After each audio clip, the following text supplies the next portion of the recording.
I বহু বছর পর ওনার সামনে হাজির হইছি। আল্লাহ এই সুযোগ দিয়ে আল্লাহ দরবারে শুকরিয়া আদায় করিস।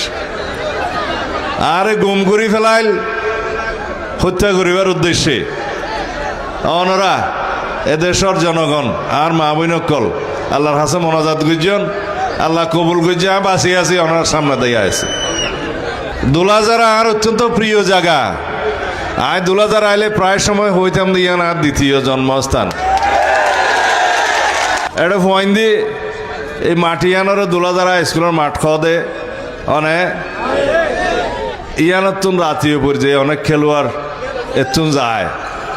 দুলাজারা টিম বাংলাদেশের মধ্যে ফুটবলের মধ্যে এখন বিখ্যাত। হাসপাতাল তো বটেই।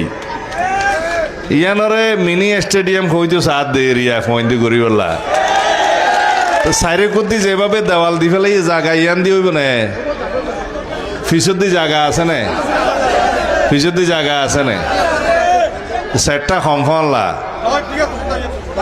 আচ্ছা যদি লাম্বাদ মধ্যে থাকে সেটটার মধ্যে থাকে কারণ রাস্তা এইবার তো চলেই নইব আল্লাহ দিলে রাস্তার মধ্যে বহু জায়গা যাইব।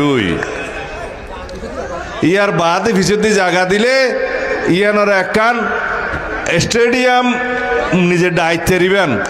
কিন্তু স্টেডিয়াম বানাইতে গেলে এঙ্গুরিয়ার গ্যালারি বানা ফেরত একটা জায়গা জাগুই গ্যালারি মিক্ষাত দি করি বাকি ফাঁকারা ইয়েরে একখান মিনি স্টেডিয়াম করা যাবে ইনশাআল্লাহ। ইন রাখো বা ইন আর লবণের মূল্য বাদ এটার নম্বর তার কোনো দাবি নেই। এর নম্বরের লেগে তো নবলের ন্যায্য মূল্য নিশ্চিতকরণ।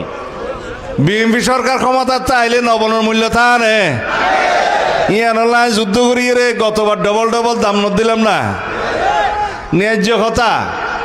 ঢাকা শহর চিটাং শহরের মধ্যে লবণের 1 কেজি প্যাকেট ফাদো বা 40 টাকার ধরে এটা 1 কেজি 80 হলের 10 টাকা নদে। ইয়ান সরকারের তুন যুদ্ধ করিয়ে নারা এতে ফাঁস করাইলাম ন্যায্য মূল্য রাখলাম ইনশাআল্লাহ ভবিষ্যতেও করা যাইব। বিএনপি সরকার লবণ চাষি হল সরকার।